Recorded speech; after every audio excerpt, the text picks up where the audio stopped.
औज़ुबिल्लाहि मिनश्शैतानिर्रजीम बिस्मिल्लाहिर्रहमानिर्रहीम अस्सलामु अलैकुम वरहमतुल्लाहि वबरकातुहू। Welcome to the review lecture number 2 10 class biology. बेटा उम्मीद करता हूँ आप सब लोग खैरियत से होंगे। तो आज जो है आपको पता है कि हम जो चैप्टर्स आपके थे तो हम रिव्यू कर रहे थे जो हमने एपिसोड नंबर 2 में पढ़े थे।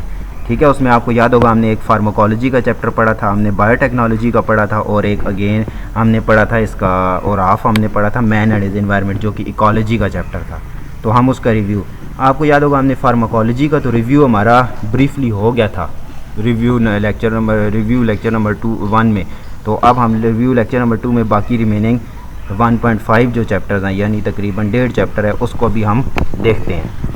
तो स्टार्ट करते हैं। तो सबसे पहले आ गया है chapter number 8 that is biotechnology. Biotechnology क्या होती है, मैंने आपको बताया था कि बायो मीन्स होता है लाइफ, टेक्नोलॉजी मीन्स होता है दूसरा टेक्नोलॉजी मीन्स होता है कि वेलफेयर के कोई चीज़ को इस्तेमाल करना, मॉडर्न जो चीज़ होती है। ठीक है, तो हमने अब क्या करते हैं कि हम माइक्रो ऑर्गेनिज़म्स को तो यूज़ करते हैं और लिविंग ऑर्गेनिज़म्स को भी यूज़ करते हैं। तो इनको यूज़ करना ठीक है मैन के वेलफेयर के लिए, ठीक है, इसे हम कहते हैं बायोटेक्नोलॉजी।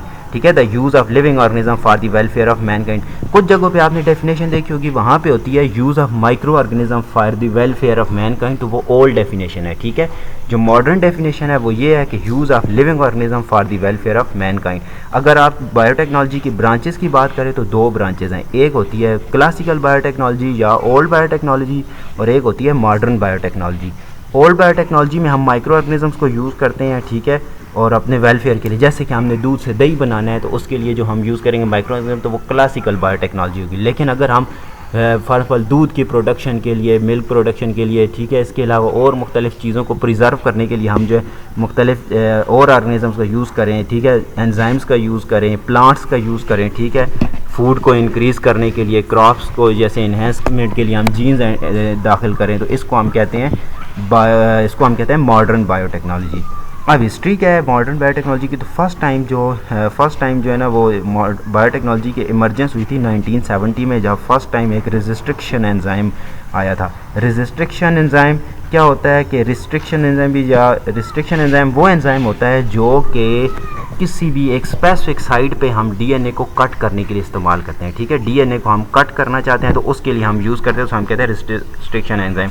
अब हम किस तरह करेंगे वो हम अगले लेक्चर्स में देखेंगे। ठीक है, अच्छा, इसके अलावा एक और चीज़ है कि इससे बहुत सारी जो है फर्मेंटेड फूड्स और बहुत सारी इस इंडस्ट्रीज़ में प्रिपेयर किए जाते हैं। यानी मॉडर्न बायोटेक्नोलॉजी में हमें ऐसे ऐसे मेथड्स पता चले हैं जो कि क्लासिकल हमें बायोटेक्नोलॉजी में पता नहीं थे, तो इनको हम यूज़ करके अब बहुत ज़्यादा अब कमर्शियल लेवल पे ले गए हैं। तो बायोटेक्नोलॉजी अब एक अलग ब्रांच हो गई है। उसके बाद जो है स्कोप ऑफ बायोटेक्नोलॉजी क्या है, तो स्कोप बायोटेक्नोलॉजी में जो है तो डिफरेंट फील्ड्स के अंदर स्कोप है। यानी आप बायोटेक्नोलॉजी के अंदर फॉर एग्जाम्पल आगे हायर एजुकेशन करते हैं तो उसके बाद आपकी क्या क्या फील्ड्स आप अडॉप्ट करेंगे। तो बायोटेक्नोलॉजी का स्कोप जो होता है आप तकरीबन ईच एंड एवरी फील्ड के अंदर आ चुका होता है। इवन वो फिजिक्स हो तो बायो फिजिक्स है, केमिस्ट्री के अंदर हो बायो केमिस्ट्री के साथ रिलेट करके, तो बायोटेक्नोलॉजी बहुत ज़्यादा बढ़ चुकी फील्ड है और फ्यूचर इस चीज़ का है। ठीक है, तो बायोटेक्नोलॉजी जो होती है ये डिफरेंट फील्ड्स के अंदर, ठीक है, इस्तेमाल हो सकती है।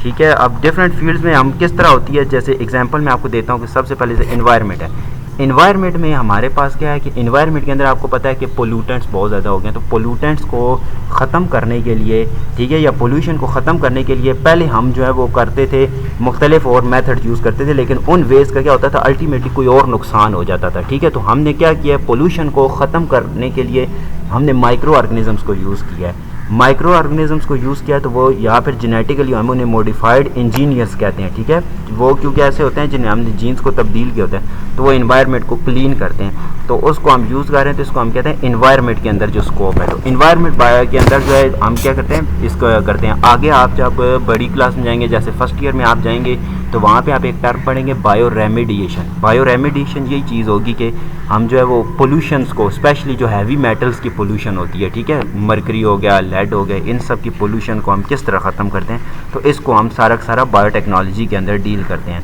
उसके बाद दूसरी हमारे पास है फूड साइंसेस। ठीक है, तो फूड साइंसेस में क्या होता है कि फूड साइंसेस में आप देखिए जो फूड्स की जितने भी आपकी साइंस है, न्यूट्रिशन साइंसेज है, फूड साइंसेज ये हमारे पास इंडस्ट्रीज़ जो होती हैं फूड बनाने वाली, तो फूड बनाने वाली जितनी इंडस्ट्रीज़ हैं उन सब के अंदर जो है बायोटेक्नोलॉजी यूज़ होती है, क्योंकि हम फर्मेंटेशन करते हैं। जैसे अभी मैंने आपको स्टार्ट में बताया कि दूध से दही के लिए, इसके अलावा चीज़ बनाने के लिए, पिकल्स बनाने के लिए, ये सब के लिए फिर हम जो है वो बायोटेक्नोलॉजी को ही यूज़ करते हैं, मॉडर्न बायोटेक्नोलॉजी। इसके बाद डेयरी प्रोडक्ट्स में भी यही चीज़ आ गई कि हमने जो है वो मुख्तलिफ जो है वो यूज़ करते हैं, माइक्रो ऑर्गेनिज़म्स को यूज़ करके हम बनाते हैं। इसी तरह फार्मास्यूटिकल इंडस्ट्री के अंदर डिफरेंट, हम फार्मास्यूटिकल इंडस्ट्रीज़ के अंदर जो है वो फार्मास्यूटिकल इंडस्ट्रीज़ के अंदर जो है हम करते हैं, मेडिसिन बनाते हैं, जैसे एंटीबायोटिक्स हैं और बहुत सारी हैं, तो हम वो प्लांट्स को यूज़ करके या माइक्रो ऑर्गेनिज़म्स को यूज़ करके बनाते हैं। तो फार्मास्यूटिकल इंडस्ट्रीज़ के अंदर भी इसका स्कोप है।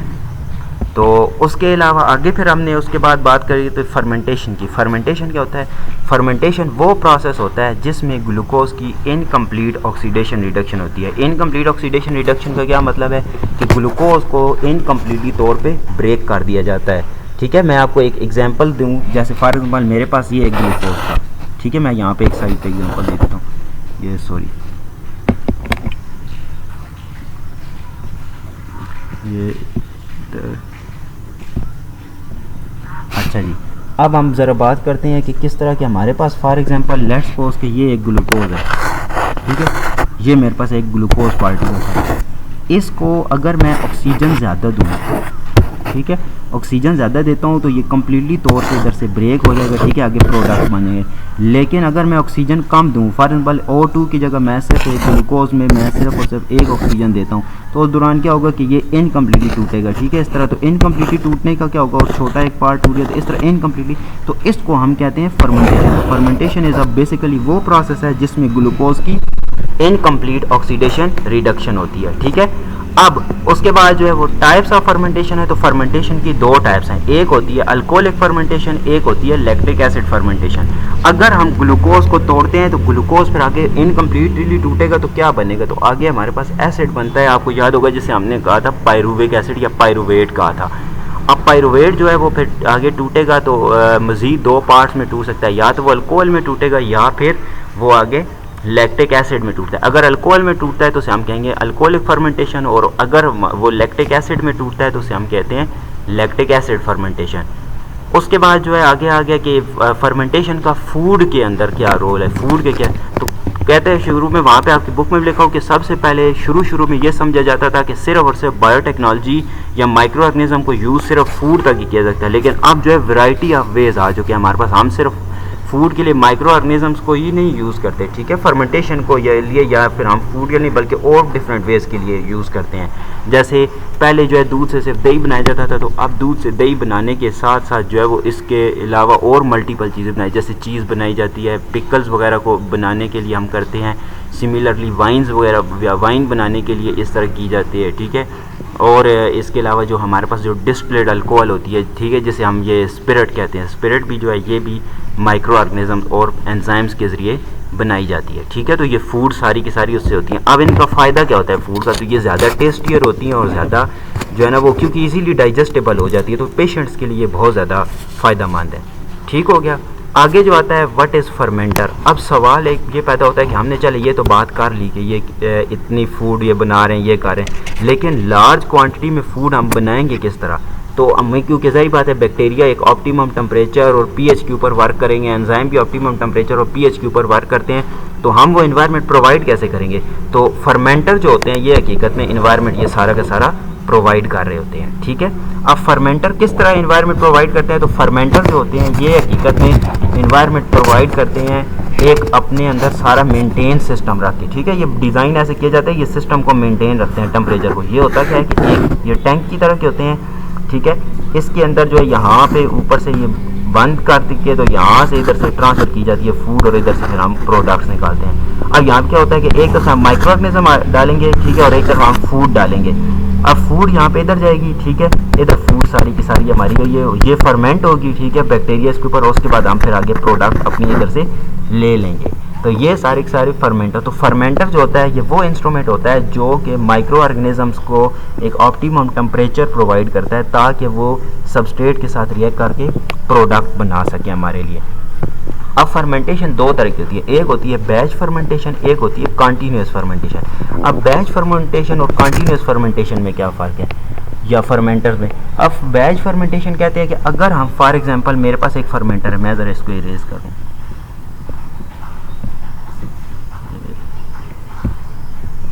अच्छा, अब देखें यहाँ पे ये मेरे पास एक फर्मेंटर है, ठीक है। अब इसके अंदर मैंने यहाँ पे ऊपर से इधर से डाल दिया, मैंने इसके अंदर जो है इधर से मैं डालता हूँ माइक्रो ऑर्गेनिज्म, एक तरफ से डाल दिया, एक तरफ से मैं फूड डालता हूँ, ठीक है। मैं फूड डाल के वेट करूँगा कि ये आगे प्रोडक्ट बने, ठीक है। प्रोडक्ट बने, फिर मैं प्रोडक्ट को निकालूँ, तो इसको मैं कहता हूँ बैच फर्मेंटेशन। अब क्या होगा, मैं यहाँ से बाहर निकालूंगा, फिर इसको मैं जो है वो यहाँ से जो है फिर इसको मैं सारे के सारे बैक्टीरिया को यहाँ से बाहर निकाल के दोबारा फिर इसको धो के अगेन मैं यूज़ करूँगा। इसको हम कहते हैं बैच फर्मेंटेशन, वक्फों के साथ। लेकिन कंटिन्यूस में क्या होता है कि हम यहाँ पे एक तरफ से बैक्टीरिया इसमें तेज़ होते हैं, ठीक है, इसमें थोड़े बैक्टीरिया स्लो डाले, इसमें तेज़ होते हैं। अब यहाँ पे क्या होगा, एक तरफ से हम डालेंगे, ठीक है, फूड को, और अंदर बैक्टीरिया ऑलरेडी मौजूद होंगे। इसमें हम बैक्टीरिया बाहर से डालते हैं, याद रखना है, इसमें हम बैक्टीरिया ऑलरेडी अंदर मौजूद होते हैं, ठीक है। जैसे जैसे वो यहाँ से हम फूड डाले होते हैं, फौरी तौर पे बैक्टीरिया ऐसे प्रोडक्ट में कन्वर्ट करके यहाँ से इधर भेज रहे होते हैं। तो इस तरह बार बार हम यानी यहाँ से डालते जाते होते हैं, इधर से हमें प्रोडक्ट मिलती जाए, इस तरह सारा प्रोसेस चलता जाता होता है। तो ये था हमारे पास जो है बैच फर्मेंटेशन, और ये हमारे पास है कॉन्टीन्यूस फर्मेंटेशन। उसके बाद फर्मेंटर के क्या यूजेस है, तो ज़ाहिर बात है फर्मेंटर जो होते हैं इसके अंदर तकरीबन मिनिमम भी 100 लीटर जो है वो फूड आ सकती है, तो फूड आ सकते हैं। तो इसलिए फर्मेंटर जो होते हैं लार्ज क्वांटिटी हमें प्रोवाइड करते हैं, लार्ज प्रेस हमें प्रोवाइड करते हैं कि हम उसके अंदर बैक्टीरिया को कल्चर रख सकें, और ये ऑप्टिमम टेम्परेचर और पीएच प्रोवाइड करते हैं। बहुत सारी मेडिसिन, ड्रग्स और काफ़ी सारी जो है वो चीज़ें हम जो है इसी के ज़रिए बनाते हैं, फर्मेंटर के ज़रिए बनाते हैं। स्पेशली एंटीबायोटिक्स जो होती हैं, हमारी जो है हार्मोन्स होते हैं, इंसुलिन वगैरह, वो सारी इसी के ज़रिए बनाई जाती हैं। उसके बाद आगे जेनेटिक इंजीनियरिंग क्या होती है। जेनेटिक इंजीनियरिंग जो है वो टेक्निक है जिसमें हम डीएनए को जो है वो रिमूव करते हैं, फिर उसकी जगह नया डीएनए जो है वो डाल देते हैं, या जीन किसी भी ऑर्गेनिज्म की रिमूव की, उसकी जगह नई जीन लगा दी जो डिफेक्टिव जीन थी, ठीक है। तो इसको हम कहते हैं जेनेटिक इंजीनियरिंग। तो जेनेटिक इंजीनियरिंग के एम क्या होते हैं, तो एम हमारा यही है कि हम इसके ज़रिए जो है वो जीन्स को ऐड करें, ठीक है, और रिमूव करें, ताकि मुख्तलिफ जेनेटिक डिसऑर्डर्स जो हैं, ठीक है, जो नस्ल दर नस्ल चलने वाली बीमारियां जैसे हीमोफीलिया हो गई, ठीक है, कलर ब्लाइंडनेस हो गई, ये सारी की सारी हम फिर ख़त्म इसके ज़रिए कर सकते हैं। अच्छा, उसमें अब डिफरेंट स्टेप होते हैं जिसको हम कहते हैं recombinant DNA technology. Recombinant DNA technology में हम करते क्या है कि हम सबसे पहले हम जो है ना अपनी जीन ऑफ इंटरेस्ट लेते हैं। मैं एग्जांपल देता हूँ, फॉर एग्जांपल मेरे पास यहाँ पे ये वाला, ज़रा मैं आपको एक दफ़ा यहाँ पे सॉरी, अब यहाँ पे है कि इधर जो है ना फॉर एग्जांपल मेरे पास ये एक बैक्टीरिया है, ठीक है, ये बैक्टीरिया, और ये मेरे पास एक सेल है जिसके अंदर मेरी जीन ऑफ इंटरेस्ट पड़ी है, ठीक है, जिसको मुझे जीन ऑफ इंटरेस्ट क्या होती है, जो हमें चाहिए, इस जीन को सबसे पहले मैं क्या करूँगा, यहाँ से निकाल लूँगा। ये जीन मेरे पास आ गई, ठीक है। अब इसके साथ ये जीन इधर तक कैसे रखूँ, छोटी सी जीन। अब मज़ीद जो जीन है इसको मैंने भी जो है ना वो एक्स्ट्रा जीन वाला जो पोर्शन है इसको मैंने ख़त्म कर देना है, ठीक है। तो मैं क्या करूँगा कि यहाँ से मैं एक एंजाइम होता है जिसे हम कहते हैं, अभी मैंने चैप्टर शुरू में बताया था कि रेजिस्ट्रिक्शन एंडोन्यूक्लियसेस होते हैं, रेजिस्ट्रिक्शन एंडोन्यूक्लियसेस को यूज़ करके इसको मैं यहाँ से कट करूँगा, तो ये मेरी डिज़ायर्ड जीन आ गई, ठीक है। अब इस डिज़ायर्ड जीन को मैं इस बैक्टीरिया में से एक्स्ट्रा इसका सर्कुलर जो होता है एक डीएनए होता है जिसे हम प्लाज्मिड कहते हैं, इस प्लाज्मिड के ऊपर मैं इसको ऐड कर दूँगा, ठीक है। यहाँ प्लाज्मिड के ऊपर ऐड हो गई। उसके बाद अब फिर इसे मैं बैक्टीरिया के अंदर अगेन डाल दूंगा, फिर बैक्टीरिया ग्रो करेगा, 1 से 2 होंगे, 2 से 4 होंगे, तो इस तरह आगे बढ़ती जाएगी। तो बैक्टीरिया डबल होते जाएंगे और ट्रिपल होते जाएंगे, जिसकी वजह से हमारी जीन भी डबल या ट्रिपल होती जाएगी। इस तरह फिर हमारे आगे डिज़ायर्ड चीज़ें मिल जाती हैं। तो गोल्स या एम्स हमारे यही थे जी, गोल स्पेशली थे जेनेटिक इंजीनियरिंग के, कि हम मुख्तलिफ इसके ज़रिए जेनेटिक डिसऑर्डर्स का क्योर हम निकालिए। इसके अलावा बहुत सारी ऐसी चीज़ें यूज़ की हैं। फॉर एग्जाम्पल जैसे आपकी एक बुक के ऊपर साइड इन्फॉर्मेशन थी कि पहले बायोटेक्नोलॉजी से पहले जो है इंसुलिन 5 मिलीग्राम इंसुलिन बनाने के लिए 5 लाख भेड़ों के दिमाग चाहिए होते थे। तो अब वो ज़ाहिर बात है तो वो बहुत मुश्किल था। तो अभी जो है वो बहुत आसान हो गया कि बैक्टीरिया को यूज़ करके हम ईज़िली इंसुलिन बना सकते हैं। तो ये हमारा चैप्टर था सारा का सारा बायोटेक्नोलॉजी का। अब हम बात करते हैं चैप्टर नंबर 7 की, दैट इज़ इकोलॉजी। ठीक है, इकोलॉजी या मैन एंड हिज एनवायरनमेंट। तो सबसे पहले क्वेश्चन कि व्हाट इज़ इकोलॉजी। इकोलॉजी जो आता है ये वो ब्रांच है बायोलॉजी की जिसमें हम मैन का एनवायरनमेंट के साथ रिलेशनशिप को स्टडी करते हैं, उसे हम कहते हैं इकोलॉजी। ठीक है, मैन का जो एनवायरनमेंट के साथ रिलेशनशिप है उसकी स्टडी को हम कहते हैं इकोलॉजी। और इकोलॉजी के आप क्या है कि जिस तरह लेवल ऑफ बायोलॉजिकल ऑर्गेनाइजेशन होते हैं कि जिसमें सेल मालिक्यूल जो है आगे फिर मजीद बनाता है, तो इसी तरह हमारे पास जो इकोलॉजी के भी लेवल्स होते हैं। ठीक है, इकोलॉजिकल ऑर्गेनाइजेशन भी होती है। अब इकोलॉजिकल ऑर्गेनाइजेशन में ये मैंने नीचे लेवल्स आपको दिए हैं। ठीक है, सबसे पहले आती है स्पीशी। ठीक है, सॉरी यहाँ पे जो है वो मैं यहाँ मार्क भी करता ताकि आपको समझ ये आ गया। अच्छा, तो ये मेरे पास आगे सबसे पहले आगे स्पीशी आपको पता है कि group of same species group of जो होता है ना वो ऑर्गेनिज्म जो कि या group of organism that interbreed freely among them and produce fertile offspring, जो अपने बच्चे पैदा कर सके वो स्पीशीज़ हैं। ठीक है, और वो रिप्रोडक्टिवली आइसोलेटेड भी हों। उसके बाद आगे फिर पॉपुलेशन जो होता है, पॉपुलेशन आपको पता है group of same species live in same time in same area is called population. जैसे कि हम आपकी अगर क्लासरूम है तो दैट इज पॉपुलेशन। उसके बाद कम्युनिटी क्या होती है कि जब डिफरेंट पॉपुलेशन आपस में कंबाइन हो तो वो क्या बनाती है, कम्युनिटी बनाती है। और अब कम्युनिटीज़ में जो होता है वो आपको पता है डिफरेंट चीज़ें होती हैं, लिविंग भी हो सकती हैं, नॉन लिविंग भी। तो लिविंग और नॉन लिविंग हो तो वो इकोसिस्टम फिर आगे बनता है। ठीक है, आपको पता है everything around us form our environment होता है, और फिर इन्वायरमेंट के अंदर आगे फिर देखें तो इर्द गिर्द हमारा जो इर्द गिर्द देखा जाए तो वो लिविंग भी है, नॉन लिविंग भी है। ठीक है, तो यहाँ पे उसको हम कहते हैं आर इकोसिस्टम। उसके बाद बायोस्फीयर होती है। बायोस्फीयर क्या है, तो वहाँ वो जगह जहाँ पे तमाम कम्युनिटीज़ रह रही होती हैं या तमाम इकोसिस्टम्स रह रहे होते हैं उसे हम कहते हैं बायोस्फीयर। ठीक हो गया। उसके बाद आगे आता है कि what is difference between biotic and abiotic component of ecosystem. Biotic component क्या होते हैं, जो लिविंग होते हैं, और एबायोटिक जो नॉन लिविंग है। लिविंग में आपको पता है कि जितनी भी लिविंग ऑर्गेनिजम्स है वो सारे के सारे बायोटिक है, जबकि नॉन लिविंग में सॉइल है, टेम्परेचर है, एयर ह्यूमिडिटी है, वाटर है। ठीक है, ये सारे के सारे क्या है, एबायोटिक है। अब बायोटिक के आगे फिर डिफरेंट आते हैं कि एक आता है प्रोड्यूसर आता है, ठीक है, कंज्यूमर आता है और डीकम्पोजर आते हैं। अब प्रोड्यूसर्स क्या होते हैं, प्रोड्यूसर आपको पता है जो अपनी फूड खुद प्रिपेयर कर सकते हैं वो सारे सारे प्रोड्यूसर कहलाते हैं। और जो ऑर्गेनिज्म जो है वो करते हैं प्रिपेयर्ड फूड को जो है ना वो लेते हैं प्रोड्यूसर से, जो प्रिपेयर्ड फूड होती है वो लेते हैं, उनको हम कहते हैं कंज्यूमर। अब कंज्यूमर की डिफरेंट टाइप्स हैं होते हैं। एक प्राइमरी कंज्यूमर आपको याद होगा हम पढ़ा था, सेकेंडरी पढ़ा था, टर्शियरी कंज्यूमर पढ़े थे, क्वार्टनरी कंज्यूमर्स पढ़े थे। ठीक है, डिफरेंट हमने टाइप्स पढ़ी थी। उसके बाद फिर डीकम्पोजर्स क्या होते हैं, जो कि डेड और डिकेइंग मैटर के ऊपर फीड करते हैं। ठीक है, तो उसे हम कहते हैं डीकम्पोजर, लाइक बैक्टीरियाज। उसके बाद flow of energy in ecosystem, तो जिस तरह एनर्जी के अंदर जो है ना, एनर्जी जो इकोसिस्टम के अंदर एनर्जी जो होती है तो वो एक फ्लो होता है और यूनी डायरेक्शनल होता है फ्लो। ठीक है, यानी एक ऑर्गेनिज्म से दूसरे से तीसरे चौथे इस तरह जाती है, तो इसको हम कहते हैं यूनी डायरेक्शनल। और ये जो है ओबे करता है लॉ ऑफ थर्मोडायनेमिक्स को, जिसके अकॉर्डिंग की एनर्जी को ना तो क्रिएट किया जा सकता है ना ही डिस्ट्रॉय किया जा सकता है, बस उसे एक फॉर्म से दूसरी फॉर्म में ट्रांसफॉर्म किया जा सकता है। तो ये लॉ ऑफ थर्मोडायनेमिक्स को रखते हुए तो ये प्रोसेस हो रहा होता है फ्लो का। अब होता किस तरह है फ्लो का इकोसिस्टम के अंदर, तो सब मैंने यहाँ पॉइंट्स बनाए हैं, ये वाला लाजमी आप अपने पास नोट डाउन करें, इंपॉर्टेंट है कि आप जो है वो ये तो आपको पता है कि 100% एनर्जी किसके पास है, सन के पास 100% एनर्जी है। अब जब सन जो है ना वो करेगा, सन जो है ना वो 100% वो सारी की सारी एनर्जी 100% एनर्जी प्रोड्यूसर्स को देता है। अब प्रोड्यूसर उसमें से 99% एनर्जी जो होती है वो बॉडीज़ एक्टिविटीज़ के दौरान ज़ाया कर देते हैं। ठीक है, और 1% एनर्जी रह जाती है, वो 1% एनर्जी कंज्यूमर्स ले लेंगे, तो 0.99% एनर्जी रह जाएगी। वो 0.99% एनर्जी फिर जो है ना उसमें से फिर 99% वो बॉडी एक्टिविटीज़ के दौरान ज़ाया कर देंगे, और 0.01% एनर्जी आ जाएगी जो डीकम्पोजर्स के पास चली जाएगी। तो इसको हम कहते हैं फ्लो ऑफ एनर्जी। उसके बाद आगे flow of material in ecosystem, तो दो तरह से फ्लो होता है मटेरियल का, एक होता है फूड चेन और फूड वेब। फूड चेन आपको पता है कि वो सीरीज़ है जिसमें जो है वो एक ऑर्गेनिज्म दूसरा तीसरे को खाता जाता होता है, उसे हम कहते हैं फूड चेन। जबकि फूड वेब क्या होता है कि जब बहुत सारी फूड चेन आपस में इंटरकनेक्टेड होती हैं तो उसे हम कहते हैं फूड वेब कहते हैं। उसके बाद हमने पढ़ा था इकोलॉजिकल पिरामिड, तो ग्राफिकल ये रिप्रेजेंटेशन होती है एनर्जी और फूड की इन्वायरमेंट के अंदर, इकोसिस्टम के अंदर, उसको हम कहते हैं इकोलॉजिकल पिरामिड्स की हमने फिर दो टाइप्स पढ़ी थी, एक पिरामिड ऑफ एनर्जी थी और एक पिरामिड ऑफ बायोमास थी। और ये मैंने आपको बताया था कि ये पिरामिड की तरह होते हैं। ठीक है, सबसे ज़्यादा एनर्जी जो है हम सपोज कर लेते हैं कि वो प्रोड्यूसर के पास है। ठीक है, इस तरह याद होगा हम बनाते थे। और उसमें सबसे नीचे वाले प्रोड्यूसर होते थे, फिर कंज्यूमर, फिर ऊपर डीकम्पोजर, बहुत ऊपर चल देते थे। इस तरह जो है ये चलता जाता होता था। तो पिरामिड्स ऑफ जो है वो इसका बायोमास का भी सिमिलर यही वे है।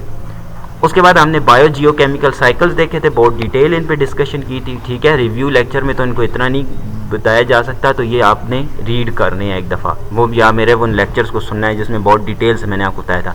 तो बायो जियोकेमिकल साइकिल्स क्या होते हैं? तो बहुत सारे ऐसे केमिकल ये एलिमेंट्स हैं जो कि हमारे इन हमें ज़रूरत हैं और वो इन्वायरमेंट में बार बार सर्कुलेट करते रहते हैं, उनको हम कहते हैं बायो जियो केमिकल साइकिल्स, ठीक है। और जिसमें कार्बन साइकिल है और एक और है नाइट्रोजन साइकिल। उसके बाद हमने इंटरेक्शन पढ़े थे इकोसिस्टम के अंदर। तो हमने पढ़े थे दो तरह के इंटरेक्शन होते हैं, एक इंटरस्पेसिफिक होते हैं और एक इंट्रास्पेसिफिक होते हैं। जो इंटरस्पेसिफिक कंपटीशन होते हैं, ठीक है, वो डिफरेंट स्पीशीज़ के दरमियान होते हैं, जबकि इंट्रास्पेसिफिक डिफरेंट स्पीशीज़ और इंटरस्पेसिफिक जो होते हैं वो सेम स्पीशीज़ के दरमियान होते हैं। अब उसमें हमने डिफरेंट पढ़ी थी, पैरासाइटिज्म पढ़ा था हमने, सिम्बायोसिस पढ़ा था, कॉमन्सलिज्म पढ़ा था, इसके अलावा एक और मैं यहाँ लिखना भूल गया, म्यूचुअलिज्म भी हमने पढ़ा था। पैरासाइटिज्म में पैरासाइटिज्म में जो है वो उसका पढ़ा था। इसके अलावा हमने प्रेडेशन भी पढ़ा था, प्रे और प्रेडेटर का भी, वो सारा इसी में हमने डिस्कस किया था। तो ये था आपका रिव्यू या रीकैप। आई होप कि आप लोग को ये समझ आ गया होगा।